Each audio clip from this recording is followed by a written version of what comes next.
Hi, how are you today? I'm Dr. Liz Jenkins with drlizcoaching.com, and thank you for joining me. And I have a question and a story. Okay. My question is, how confident do you feel about your relationship or your marriage? How much confidence do you have in your spouse or your partner that you guys are going to make it through this thing called relationship, marriage, life, commitment together? And I ask you that because so often we don't really spend time assessing where we are and where our energies are and how we're showing up in our marriage or our relationship. And to give you an example of that, I was talking to a couple recently, a new couple, and as always, with when I meet with people, I meet with everyone together, and we're chatting and we're talking, and I'm asking them kind of the same question as how confident are they? What are their goals? What do they want to be doing and seeing with their marriage? And what I heard was there's reluctance to get hurt again. There was some holding back. They shared that they had met with a therapist before, and the sessions kind of went with them venting and complaining, and didn't feel like they made progress to resolve those things, and would go home and they'd have fights, or they would just kind of distance. And so each one of them were showing up in our first coaching session really visibly displaying, without saying it, there was a reluctance, there was a lack of confidence that they should be doing this or showing up or giving it one more try. And so, with all my couples, I always meet with everybody individually so I can get the backstory, so I can find out what they would like me to know, but they don't want to bring it up, or it would be embarrassing or whatever, start another fight in the individual session. I mean, they wouldn't bring it up in the couple session, but they bring it up in the individual session. So as always, I meet with everybody Zoom. So we're having a private one-on-one with the husband, private one-on-one with the wife. And you know what? Each of them shared, without really saying the word confidence, they said, I don't really feel it. I love my spouse. I love what we've built, sorta, sometimes, but I don't really feel like we're gonna make it. Right? There was some of those. So there's this feeling, general feeling of discouragement and hopelessness instead of hopefulness and energy. And so when we started talking to him, guess what? They shared that they had one or both of them had sort of been scanning what the divorce rules might look like, and custody of kids and division of property might look like. They had one or both of them been looking at what the housing price would go if they had to sell their house, what they might be able to buy or rent, what were the apartments or the homes in the areas, uh, especially if they wanted to keep the children in the same school district. All really great parenting concerns. But here's this back work that they had been doing.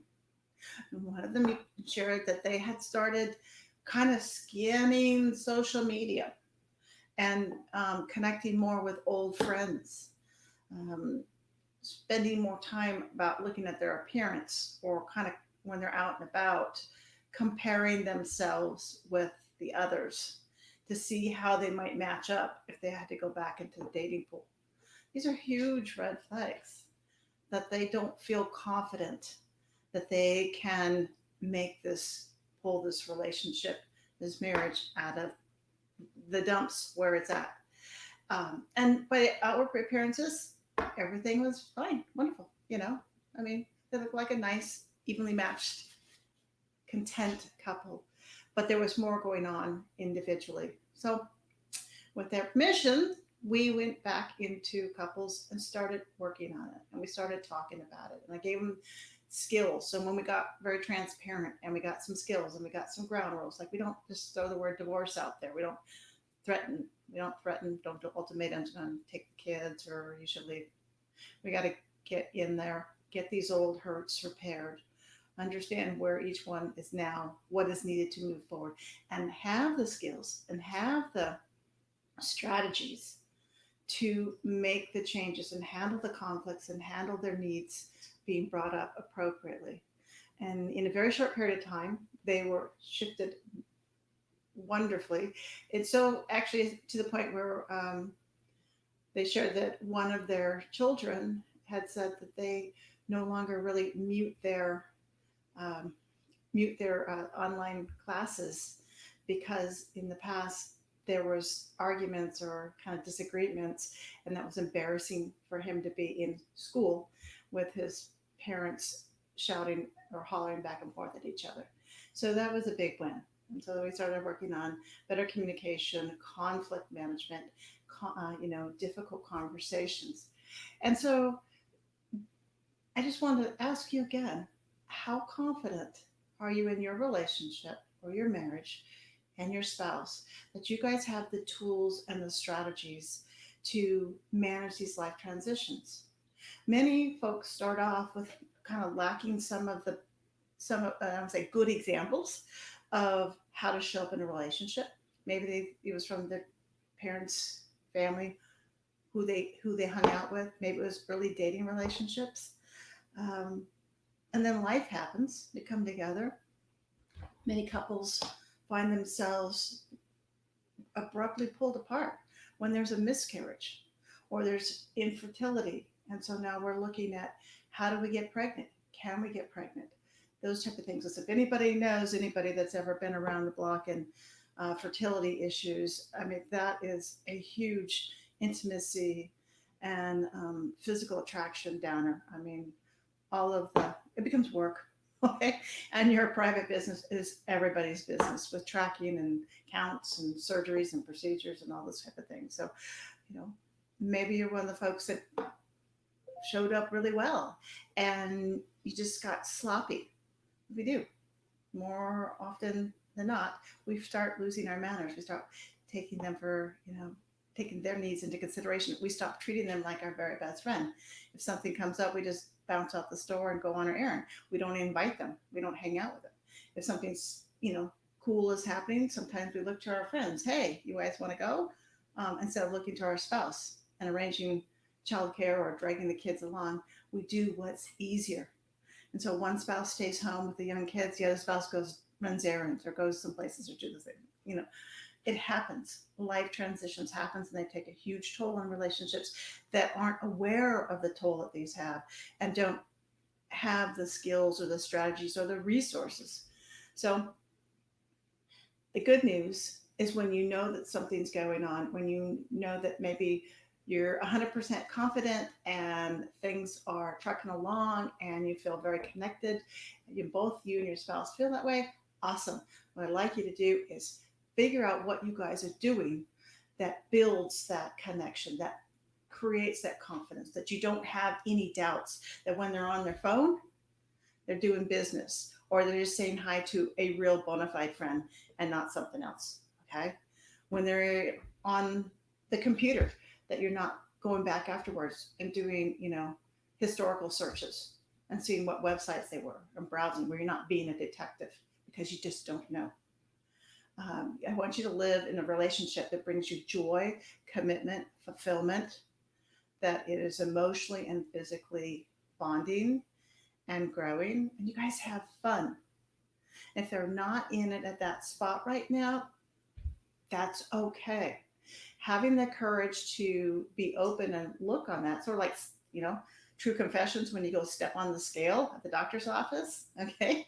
Step on the scale of your relationship and evaluate, where am I in my confidence, in my connection, in my commitment to the relationship, to the marriage, to my spouse, to my partner?